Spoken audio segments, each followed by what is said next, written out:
Coach Lee, thanks again for being on the show. Let's dive into recruiting because I know that's such a huge part of your life.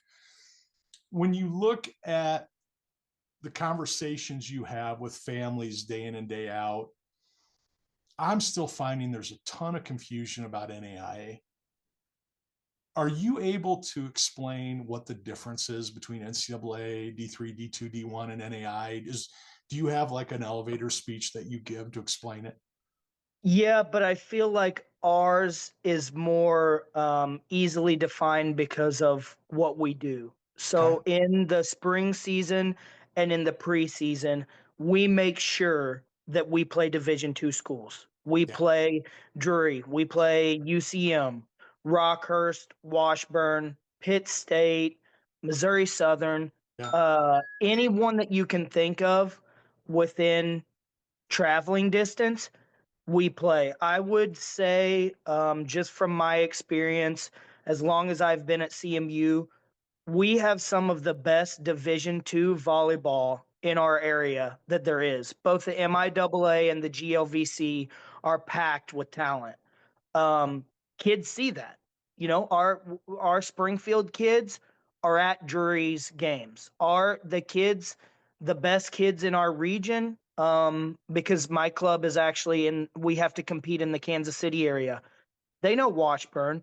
They know UCM. They've been on a visit to Rockhurst. So whenever we're able to actually tell the kids and parents, like, hey, these are the teams that we play against. This is how well we do. This is how we compete. You know that if you come here, you're going to be competing at this level. Yeah. Yes, it's an NAIA program. You may not have heard of any of the other teams that we play, but you do know these teams.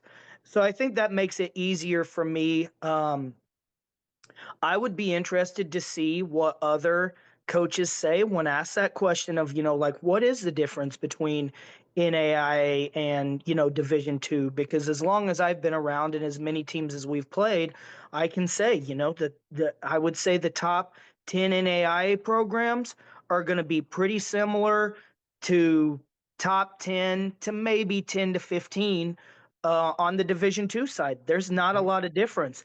But for somebody who's been around the road, there are a lot of Division I schools that Division IIs and NAIAs can compete with. We used to, one of my friends, Will at Lindenwood, before they made the switch to Division I, we would play them in the off season. Now, I'm not saying that we smoked them or anything like that, but I mean, he's having a ton of success at the Division I level in his new conference. So I would say it's important for all kids and parents to do their research. Ask coaches, can I watch a live game from last season? Who would you say is the most competitive team that you've played against? And let me get that game. Let me tune in for that one to really understand the quality of some of our better NAIA programs, because I'm not lying to you. There's some really good volleyball and there are some really good players, a lot of whom would do well at a Division II and a Division I program. Yeah. I think you and I could take a family to any level and we could show them unbelievable volleyball at every level. And we could Oh, probably find some 100%. schools where the volleyball's not so good. To me, it comes down to a couple things. You've already talked about how competitive your president is and what he provides to make sure you can be competitive. But there's a lot of schools where the president is an academia and athletics is just something that's part of their campus. It's not something they're devout to and devoted to. So it's really about budget and staffing. I mean, how many coaches do you run into the NAI level where they might even have an assistant, or they have an Yeah. assistant that they give $3,000 to, and they have to work a full-time job, and they maybe show up for practice every day. You got a full-time assistant, you got a nice budget, you got a recruiting budget, you got a administration that supports you. It doesn't really matter what level you're at. You're going to be pretty good. No, and see, that's something, with me being a club director, I'm also in charge of our girls recruiting. I handle all of that for them. Yeah. And, I make them explore everybody. I'll tell you another one that gets overlooked a lot. I have played some really, really good junior colleges. Yeah. A couple years ago, we went down to Florida Southwestern um, for our off season. We were able to spend a week at Florida Southwestern. Thais let us, train in their gym, and then we scrimmaged them. I think every one of her kids in the starting lineup that we played against went to a really good Division I school, and I don't know if I've ever been beat the way we were beat at Florida Southwestern. So I mean, and that's another one that kids are like, "Wait, junior college, what's that?" And I tell them, I'm like, "It's a really good way to get training and get 2 years of school paid for." Division II junior colleges don't take care of tuition or don't take care of room and board, so that's a little bit different. Yeah. But those Division I junior colleges, I mean, it's something that gets overlooked all the time. And for a lot of our kids, especially with the A+ program in Missouri, I mean, that's the way to go if you're still up in the air about maybe what you Right. want to study or even what school you want to end up in. It's hard to beat 2 years at a Division I junior college. Man, if I come full circle on that one, I am 100% with you there. I used to be, there's type of kid that was right for junior college. Now, if you're a 4.0 and a 30 ACT and you're not sure who you are, you're still growing into your body, or you're just not sure what you want to do with your life, man, JUCO's a great option. Oh, and some really, really good locations too. I talked about Florida Southwestern, but Miami-Dade, they California has its own junior college division where Yeah. they just play against each other. I mean, just think about, well, I'm not really sure what I want to study, so I don't know how to narrow my list, but I could go to one of these JUCOs for 2 years and live it up in California or Florida, and then I know where I want to go, what I want to study for my last two. So that's one I always have our kids at least explore that option. And, it's to my detriment whenever I started the club. I probably didn't look at NAIAs or junior colleges as much as I should have. I was that guy who was prideful and I wanted our kids at an NCAA school.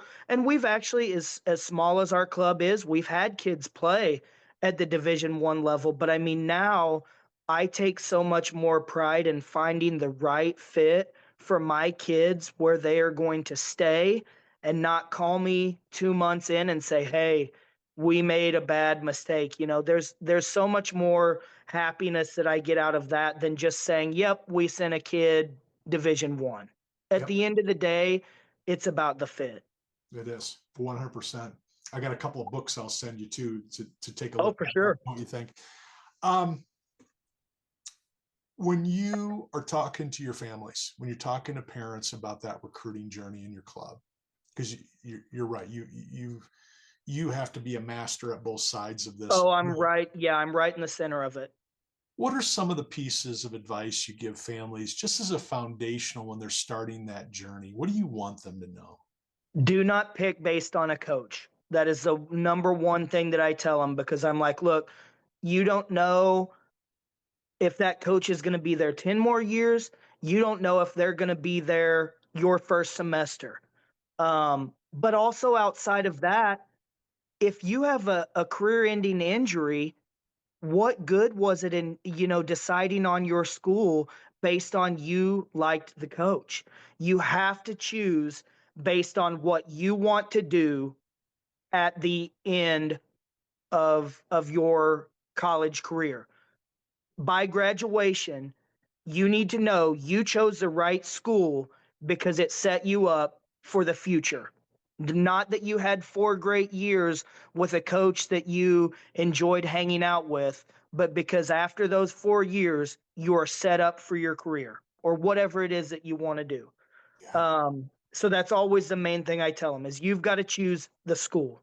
Choose a school that you love because you don't know that volleyball is always going to be there. And you don't know that you're going to have the same coach all the way through or the same teammates all the way through. You have to choose a college based on what you want past volleyball. Yeah. The other thing that I tell them is, and this is one thing that I work with my athletes on, and then it's an interesting question seeing both sides being a college coach myself, because I always ask our recruits on campus, I'm like, what are your non-negotiables? And kids are like, What do you mean, non-negotiables? Well, have you thought about the things that you have to have in a school? Like, I don't care if your number one thing is you've got to have a Starbucks on campus. If you've got to have a Starbucks on campus, we can start crossing off some schools pretty quick. You're going to make my life and job a lot easier. That's So I right. tell our kids, I usually tell them four, um, five if they're really strong and passionate about something. So those are usually, degree program. Distance from home comes up a lot. Yeah. Like, do I want to be within driving distance where if I have a weekend off that, you know, 5 hours is too much, but 3 hours is perfect. What are some of the other things that they come up? Size of campus, for some Size of of our town. and for some of our kids who have already grown up in a small, and I was the same way. I told you, I grew up in a town of 475 people. My first thing is I've got to get out. I've got to meet other people. I don't care. At that time, I didn't care about going and, playing a sport or continuing that. I wanted to get out and meet people. So I went to Mizzou my first 2 years. My first class in Conservation Hall had more people in it than my town. I mean, that was my What a emerging wake up myself call. into that was me emerging myself into society. Now I didn't end up at Mizzou. I transferred back home-ish to Springfield to finish up at Drury, which I'm really glad that I did. That's probably one of the best decisions that I made for myself Good. in terms of academics and what I wanted to do with my life. But if the kids don't have a good sense of non-negotiables, you're almost just wasting time doing visits, and you're not only wasting your time, you're wasting that coach's time. Yeah. I feel like by the time that you've made a list of 4 or 5 things, then maybe the initial list of colleges that you gave me that was 15 schools that you wanted me to reach out to on your behalf, now it's 7, because we've went through these things, and these 8 schools don't have the things that you told me you absolutely have to have. So let's focus in on these 7. Let's do those visits. Let's reach out to those coaches. And if we have to open it back up, we can. But at least at the end of the day, you told me these things that you were so passionate about, all of these schools have them. Yeah. I love that. That's the right approach, and it's the smart approach, because kids don't think about their priorities until they get there. And then they realize what they thought was their number one priority is about 15th on their list. Yeah. And really what was number one, they didn't even put any thought into. And now they're unhappy because they didn't think about what they really wanted. Yeah. So I love that. Um, do you find that kids are starting this journey with one foot out the door because they know the portal is more prevalent now? Yeah, I mean, the conversations that I have with kids, uh, I take retention very seriously at CMU. That's one of the things, like I said, with such a supportive president, but such a competitive president. I feel like that's one thing that we've just been on the same page about since I started at CMU. I don't want to lose kids. He doesn't want me to lose kids, and I think he trusts me to do everything possible to keep them. However, I have noticed, having visits and things, parents even making the comments like, well, it's not the end of the world if it doesn't work out. There are other schools, Yeah. and I get that on their end, and I do think that there's a lot to be said about that comfort of, okay, if we do make the wrong decision, it's not life ruining for my kid. We can find something else. But for me personally, like I said, as a club director and wanting to make sure that I've done my best to get the kids at a spot that they're going to stay in, but then on the other side as a college coach who wants to make sure that the kids I bring in graduate, I would say that the portal's made that a lot harder. I have to work more on my end to make sure that the kids are having a greater experience to where they're not starting to look elsewhere. And then I also have to make sure that I'm working harder on the club side to really narrow those lists to make sure that we together don't make the wrong decision to where you feel like you do have to transfer. Right. Because it's a part of sports nowadays. If you don't like it, leave. You just there's something else out there, and it's tough for us coaches and us directors who don't want you to leave. We want you to have the right fit the first time. And so that makes it a little bit more difficult. But like I said, for parents and kids alike, I can understand wanting to have that comfort in knowing that if I have to make a different decision, it's not like I completely ruin my entire life. I can go find something else that's different and where I Yeah. am maybe happier. Well, to me, it's like divorce. You should never get married thinking, well, if we end up not liking each other in 5 or 6 years, we can get out of it. Yeah. It's not the great way to start a long-term relationship. But it's nice knowing that if it doesn't work out, we're just not fit, we change. And I think that's kind of what the portal should be and is designed to be. But too many people think, well, I'm going to give this a shot, and if it's not there, I'll go find something better. And I think they're not working hard enough on their front end to do the right research and think about their non-negotiables and think about their priorities to make good decisions. So I like that. Give one piece of advice for that kid that wants to play in college, wants to play at a CMU. How do you recommend they go about reaching out to those schools? You have to be authentic. Find something that's original about yourself. I love emails that tell me about hobbies outside of volleyball. I'm already recruiting volleyball players. That's the one thing that every single player I talk to has in common. They love volleyball. They are a volleyball player. So tell me about your hobbies outside of that. What's an interesting fact about you? Attention grabbers are good. What I try to get my kids to stay away from, and like we talked about earlier on, it's easier to send a text. It's easier to copy and paste. Coaches realize that. It is not hard for me to distinguish an email that you have sent to 300 coaches that day and an email that just came to me. If you do want to save time, if there are 10 schools that you're really interested in and you want to send a similar email, throw in something about the college, to make it authentic. Hey, I noticed that CMU was third in the conference last season, or, you guys made a trip back to the national tournament, and then change that for another school that you're looking at. Hey, I noticed that it was your first year as a head coach and you did a great job. Those are the types of things that are going to get replies. I don't know how many coaches, and I run a college showcase here in town, and we bring in a great staff and put them in front of our athletes, and then they get to train with them.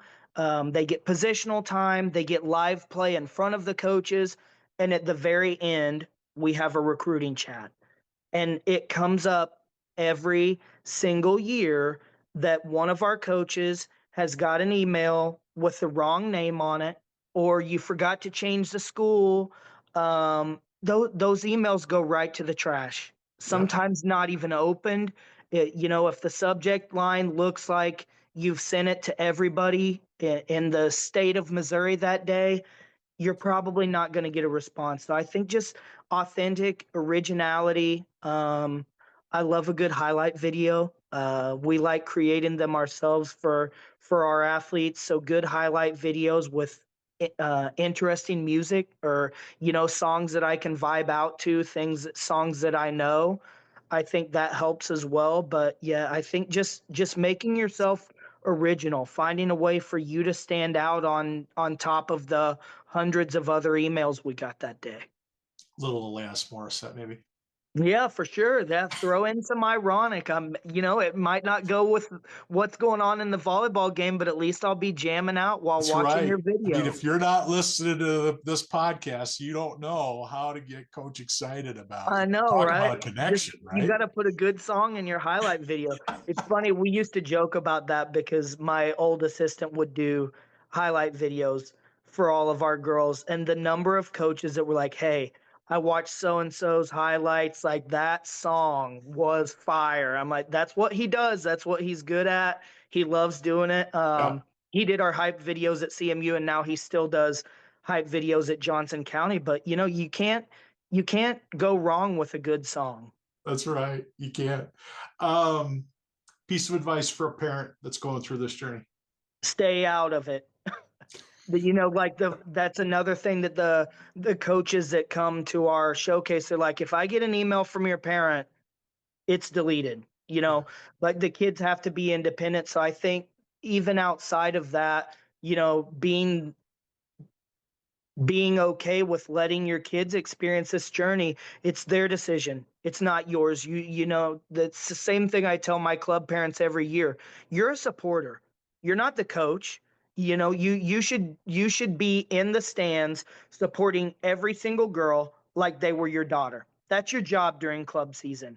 Yeah, This is the same thing. You are the supporter. You are there to give advice when it's needed and when it's warranted, and go with them on the recruiting visit if you want to see the town or whatever, but allow them to have the conversations with the coaches.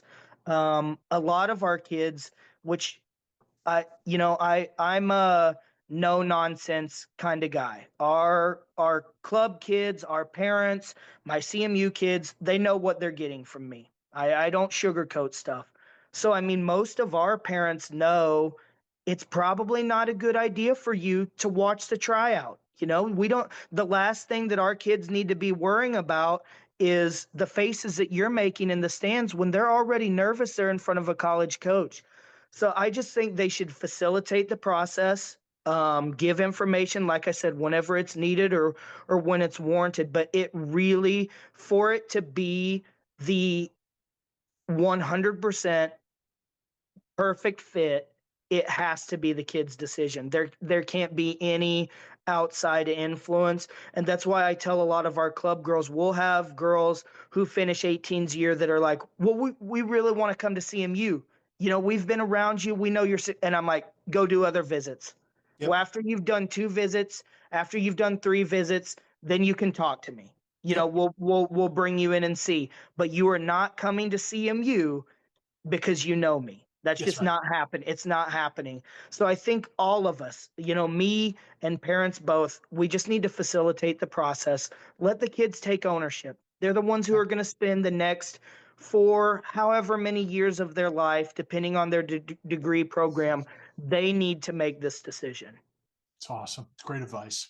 All right, last piece of advice for that high school coach that wants to help their kids get to that next level, wants to help them with this recruiting journey. What's the advice for them? So that's a really good question because for the first time this year, I actually had a high school coach bring a kid on campus. I totally thought that they were related. I thought maybe sisters. And then she told me, she was like, I'm her high school coach.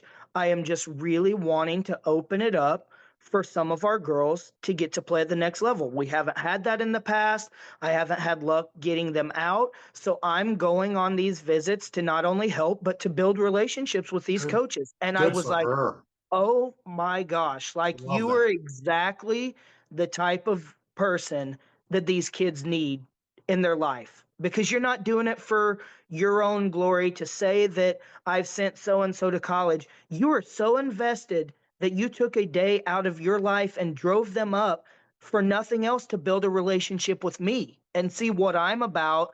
And if you can continue to send kids to me, she genuinely wanted to build those relationships. I think that's great. If you want to again be a facilitator in this process after a kid has reached out, after that initial email has came from the kid, at that point if you want to send a reference and tell something about the kid or, how they are in the gym. That's fine. I don't think it's great in the initial contact. I think that needs to be made by the kid. But, just seeing how committed she was to her athletes and providing that emotional support was really eye-opening for me because I was a high school coach myself. And I even asked her, I was like, wow, does school give you a stipend or, like, are you getting some kind of travel kickback? Because I did not, when I was a high school coach, I did not go on college visits. She's like, no, it's just me wanting to build those relationships and maybe develop a pipeline where I can send kids. I wanted to come in and see how you ran the tryout. Maybe I can learn a new drill or something. Just that devotion to her athletes was really, really eye-opening to me. So I think that if there's anything that a high school coach can add, it's just that support of saying, "Hey, I'm here for you. You've reached out to that coach. Let me Yep. send an email on your behalf." Or, like for her, "Hey, you're going on a visit. Let me take you up there. Let me make you a little bit more comfortable on the car ride home. We can chat about, what you liked, what you didn't like." But she was so hands off of the process, but so involved, like I said, Smart. emotionally supportive of that athlete. I feel like the athlete was actually able to better perform knowing she was there and knowing that You she got was to see just, the authenticity of that kid. Maybe yeah, you could just see knowing before. that she had one more cheerleader Yeah. in her, in her corner on campus with her. Because think about that whenever you go on a visit, and especially if you've been, parents have been told, hey, they need to do the tryout themselves. You need to, we don't need to make them any more nervous. Like if the coach invites you to watch, watch. Yeah. If they don't, or if your daughter says, hey, I would prefer it if you don't, we've had kids who have said, no, we don't want you to watch, like told their parents that, and they've been very receptive. But just knowing that she had one more person going to bat for her and saying, like, hey, you can do this, you can play at the college level. If it's CMU, great. If it's not, I'm going to be here for you to find that place. Yeah. And like I said, she was able to perform to a level that she may not have had that coach not traveled with her. I love that. And I think what a lot of high school coaches need to understand is she's made an impression on you.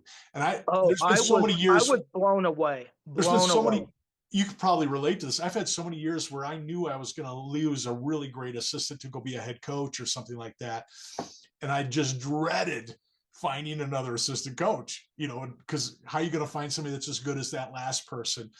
And I always think about those high school coaches that I've worked with that I love, that inspired me, that did something that I thought was unique.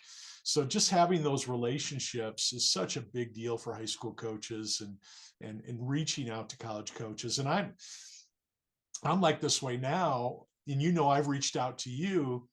I don't ever reach out to a college coach anymore and say, "Hey, would you recruit this kid?"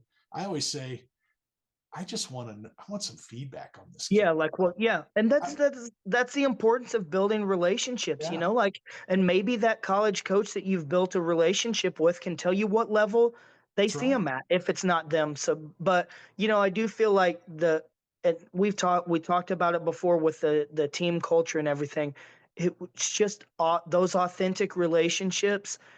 There's almost always, a payoff for both parties down the road. You build those relationships and there's going to be a payoff down the road. And, that's her showing up for that kid. That's probably a recruiting story that I'll never forget. That's right.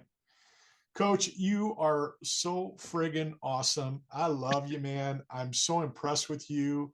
A lot of times I'll reach out to a coach that I've just, I've saw something I liked, or we had a conversation, and I'm always so thrilled when I get done with our conversation, and I can't wait to have another one with you. And that's how you made me feel, man. So I appreciate that. I will be in touch with you. I'll be sending you kids to look at. I'll be supporting you and cheering for you, and anything I can do for you and the young women in your program. Don't ever be afraid to ask.